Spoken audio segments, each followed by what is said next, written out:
Hello and welcome to the Challenge Lisboa race briefing. My name is Gustavo and I'm the event's race director.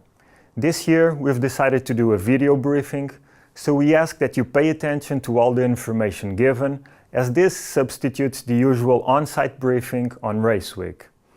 I'll start by giving you a quick rundown of important things you should know for the days before the race, and then I'll walk you through race day. The first thing you'll be doing is pick up your race kit at our race office, which opens Thursday, May 16th at 3 p.m. Please bring your ID with you and proof that you are affiliated with the National Federation if you did not get the one-day license when you registered. You'll be asked to sign a waiver and then you'll be given your race kit. Inside your race kit you will have a bracelet that you need to put on to have access to the athletes' areas, an envelope containing your bib, a swim cap, some tattoos, and a sticker kit. On the back of the envelope, you'll have detailed information on how to use each of these items. In your race kit, you'll also have a nutrition guide leaflet and some sampling products. On Friday, May 17th, you'll be able to practice on the swim course between 11 a.m. and 12:30 p.m. The swim takes place in an area close to the general public, so this is the only time you'll be able to swim there before the race. If you want to swim in the days prior to that, you may do so at the Orient pool. Just take your ID with you, they'll check to see that you are registered for Challenge Lisboa, and you'll be able to swim there free of charge. Please check the athlete's guide for information on the pool's address and opening hours.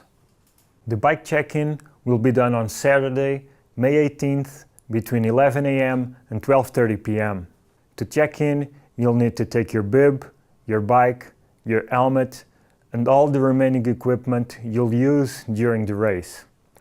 The bike and helmet must already have the stickers on them. Once you enter transition, please find your bike lane according to your bib number and place your bike on the bike rack next to the plaque that has your number on it. You'll be given a basket that you must place next to your bike, and all your equipment must be inside it during the race. You will not be allowed to leave anything on the floor. You can leave your helmet on the handlebars or inside the basket, but not on the floor. During the race, you are not allowed to take your cell phone with you, and headphones or any type of earplugs are not permitted either. We will have a bag drop-off service available, but you'll need to use the bag you were given at the race office. You can put anything you'd like inside, but we won't be able to accept any items apart from this bag. You'll be able to warm up in the water between 12 and 12:50, at which point you have to go to the start line and wait for the start. The swim course will be a one-loop course, and there is no specific cutoff time just for the swim. Right at the swim exit and just before transition, we'll have a small aid station with just water. Please be careful after you get on your bike. Athletes are usually a bit weary after the swim, so for your own safety and that of the other athletes, take extra care at this stage and try to go as much in a straight line as possible. The bike will be one lap on the same course as the middle distance, and drafting is not allowed. The distance you must keep from your bike's front wheel to the back wheel of the bike in front of you is 10 meters. Once you enter this space, you have to overtake the bike in front of you within 20 seconds. If you are overtaken, you must quickly drop back out of the 10-meter zone, and you cannot overtake the bike that just overtook you until you do so. If you are given a drafting penalty, one of the race marshals will inform you of this, and you'll have to serve a time penalty the next time you pass by the penalty box. If you do not stop when you go by the penalty box, you will be disqualified. This time penalty will be 1 minute. If you are given a second drafting penalty, you will be disqualified. The bike course is mostly flat, with just a 1 kilometer uphill section in the middle of each lap before the turnaround point. This uphill section averages just a 6% incline, so it's a very fast course. Most of the bike is done on a freeway that will be completely closed to traffic during the race. Bikes cannot enter this freeway on normal days, so you won't be able to practice on this portion of the course before the race. There will be an aid station at the beginning of each lap, so every 22.5 kilometers, and here you can get energy bars, bike bottles with water or an isotonic drink, and some bananas. If you want someone to give you your own bike bottle, this can be done, but it must be done at this aid station and in no other part of the course. We'll also have a wheel stop at the end of each lap where you can leave your spare wheels to use in case you need to change them. The swim plus bike cutoff will be 2 hours after the race starts. If you do not manage to finish the bike by then, unfortunately our officials will have to disqualify you and you'll be asked to exit the bike course. When you enter transition, you must go to your bike lane, leave your bike and helmet, put your running shoes on and anything else you'll use on the run and exit transition. The run course will be counterclockwise and it will be 1 lap on the same course as the middle distance. It's a flat and fast course with both paved and off-road sections.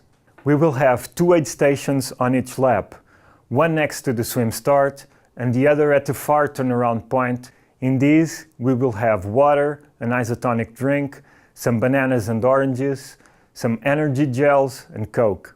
The cutoff time to finish the race will be 2.5 hours after the start of the race. If you do not finish the race by then, unfortunately your race time will not be recorded and you'll be asked to leave the course. If during the race you have an accident or are unable to continue for some reason, please wait until one of our staff members spots you.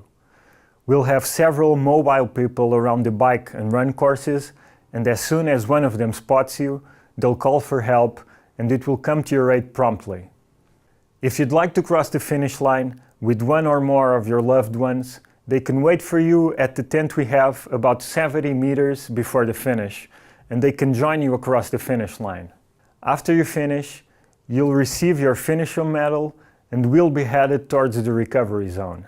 When you enter the recovery zone, you'll be given your finisher t-shirt and you'll be able to get a massage, have something to eat and drink, relax a bit and enjoy the atmosphere. The bike checkout will be between 3 and 3:30 p.m. and will reopen from 5 p.m. onwards. To check out, you'll need to take your bib and you must give your timing chip back at this point. This year, we'll be using a new timing technology and the timing chips are considerably more expensive, so if you are not able to give your chip back, you'll need to pay €60 in order to check your bike out.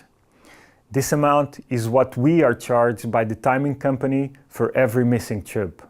The award ceremony for the sprint distance will be at 3 p.m. The information given here is also available on our website on the race briefings page. If anything from this briefing changes until race day, we will announce it on that page on our website, so please check back there on race week to see if anything has changed. On Friday the 17th, I'll be available between 12 and 1 p.m. at the swim venue.